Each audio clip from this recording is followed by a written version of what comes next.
Robert Floyd Miller, Bob, was born in Flint, Michigan, to Floyd and Clara Miller on January 8, 1925. His father was of German descent and mother was Polish. In 1925, Flint was largely an automotive blue-collar town, and his father worked as an electrician at the Buick assembly plant. His mother worked primarily at what was then McLaren Hospital. They grew up in a very meager and very strict Catholic household, and at a very early age, both Bob and his older brother Edward learned the value of hard work by shoveling sidewalks and sweeping the floors of small local companies. He never remembers a day in his childhood when he didn't have a paper route. It was always assumed that young Bob would go to work at Buick when he graduated from high school. As an avid sports enthusiast, Bob Miller became a very talented baseball pitcher. While playing on his high school team, his talent was recognized and he was watched by scouts as a potential candidate for the Detroit Tigers farm team. Also during high school, at the age of 16, while working in an ice cream parlor, he met Margaret Eleanor Hawes, who was a Protestant, much to the dismay of his parents. He was valedictorian and class president at Flint Northern High School, but was never able to officially graduate with his class because at age 18, he was drafted into the Army. By March of 1943, he left Flint and headed for boot camp training in Georgia. Boot camp was tough for a young man in his teens who had just left the only home he'd ever known. Sarge would often throw recruits' rifles into the red Georgia muck until they sank and were buried, and then the new recruits had to dig them up and clean them. After boot camp, Miller was briefly stationed in New York City, awaiting orders. In November of 1944, he was shipped out to the front lines.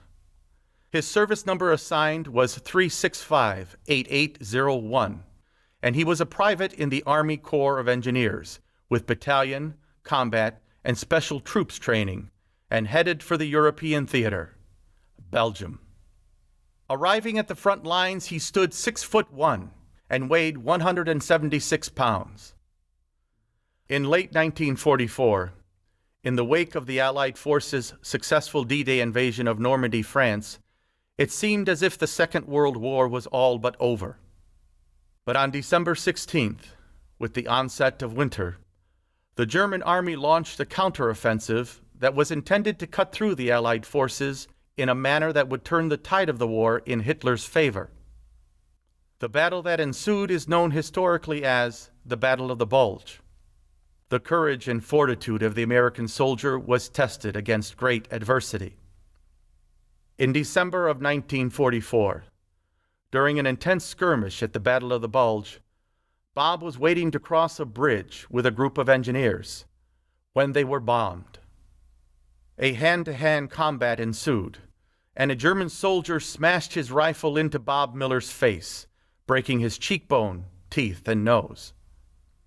Bob Miller, age 18, was captured on December 12, 1944, and was marched for days to a POW camp at Stalag 4B in Muhlenberg, south of Berlin. By Christmas of that year, his parents received a telegram stating that Private Robert Miller was missing in action. Later in life, he would recount to a VA nurse the terrifying initial interrogation he endured when he arrived at the prison camp. The soldiers were stripped of any personal belongings or photos they had, given a tin can for water, and subsequently over the next several months became severely malnourished. The soldiers constantly wrapped their feet in what paper they could find prior to putting their boots on to try and prevent frostbite. The days inside the 8-foot by 11-foot cell where he lived with 3 other men were long and frigid. The continual forced marches thinned the weakest, and the rationing of food became increasingly brutal. Over 3,000 men died from tuberculosis and typhus.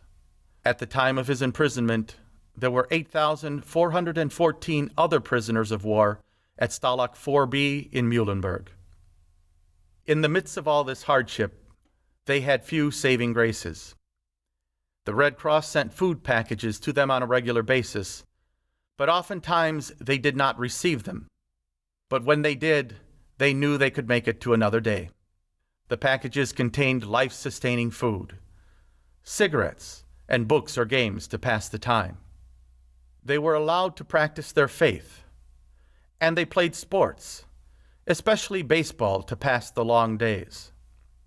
Early in 1945, word reached the POW camp that the war was nearing an end. It was, however, the Russian troops that were beginning to drive out the Germans. The POWs began to see Russian, as well as a few U.S. planes, fly over the prison camp. Trusting the Russians less than the Germans, and having limited information, Miller and a couple of his fellow soldiers devised a way to escape.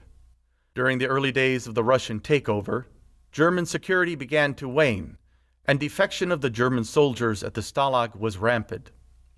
One night, Miller and two other POWs decided to take a chance, and they slipped past the guards. The three POWs ran for miles until they were totally spent. With very few of their belongings and no food or water, they slept in barns to keep warm. By using the sun's direction, they laid out a plan to reach the French border, where they felt they might find safety.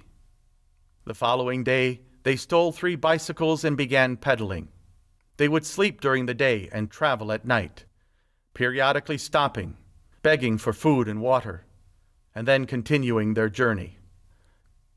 They encountered other soldiers who had been prisoners as well, trying to make their way to the American lines. On one of their days on the road, Miller recalls stealing a bottle of vodka, which they traded for a meal. After several days of riding, and near total exhaustion, they reached a small river. As they stood on German soil, they realized that they had arrived at a crossing into France. Hundreds of people, mostly Germans, were attempting to flee into France.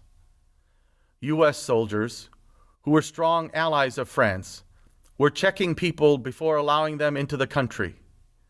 With no time to waste, Miller and his fellow soldiers climbed on the bridge and attempted to cross.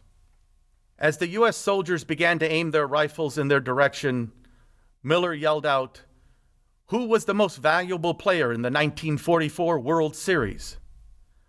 When later asked why that question, he replied, "Only an American would know the answer." Looking puzzled, one of the soldiers asked, "Well, who was it?" To which Miller replied, "Joe DiMaggio." The U.S. soldiers smiled, lowered their rifles, and waved the trio across. On April 23, 1945, Private Robert F. Miller, weighing 125 pounds, crossed the bridge into France. Until April, his parents were unsure of their son's fate. Shortly after his escape, they received a telegram that he was alive and in rehabilitation for his low weight, exposure, and frostbite to his fingers and toes.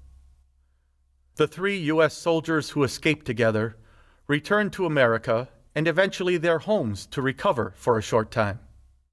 Their war ordeal was horrifying, and something they consciously chose to try to put behind them.